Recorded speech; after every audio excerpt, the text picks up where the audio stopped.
Hi guys, this is Bill from Spencer1984.com with another update to the Munster's Koach. It's been a little bit since the last video on this because I've been kind of busy with a couple of different projects all at the same time, including this one. But I also just finished up my little old lady from Pasadena Dodge. This is another one that I've had in the works lately, and I've just got it wrapped up. I'll include a link to the finished write-up and build in the description below for anybody who wants to check that out. But now that that's done, I can focus a bit more on the Koach. And so what I've done since the last video. Got the rear end finished up now. Did the differential cover there with some Molotov liquid chrome.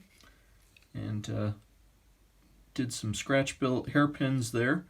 That was actually a much longer process than I was hoping, but about what I was expecting. I probably went through about a dozen different iterations of these before I got a set that I was actually happy with. So did those.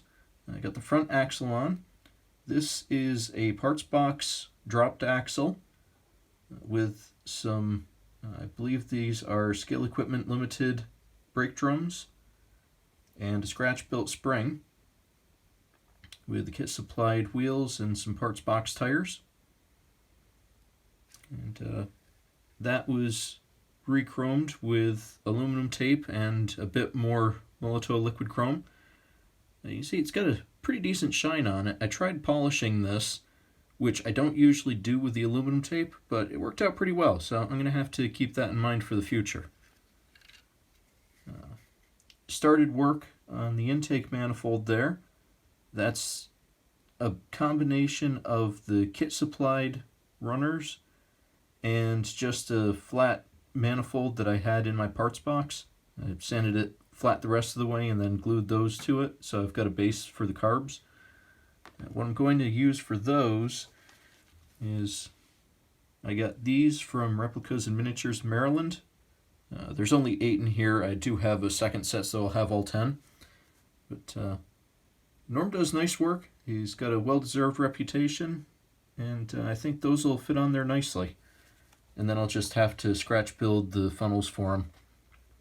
But that's that. Got the wiring done. Got the front fenders on.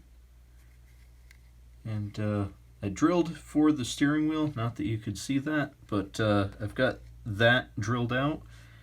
And got the steering wheel and the column painted. Yeah, can't quite see that. That's okay. So that's drying right now. I'll be installing that shortly. I'm going to be taking some rear brakes out of Ravel's 29 Ford kit because they've got the nice finned drums in that, and those look like they'll fit in the rear wheels of this nicely. So that's going to be my next steps. I'm very close to having all 4 wheels under it. Then I'm going to have to put together the rest of the front suspension. Got to put the trailing arms, steering linkage, all that on it. It's pretty close. Got the fenders on it from last time, the rear fenders on it from last time. And I still need to do a little bit of touch-up work on those. You can see the little white spot there.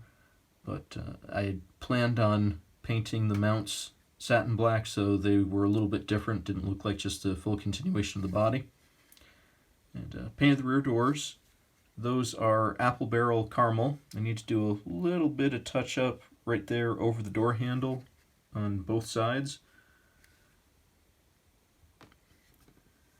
But yeah, so that's where we are on that. I'm actually making some progress on it, and I'm hoping to continue the momentum on it.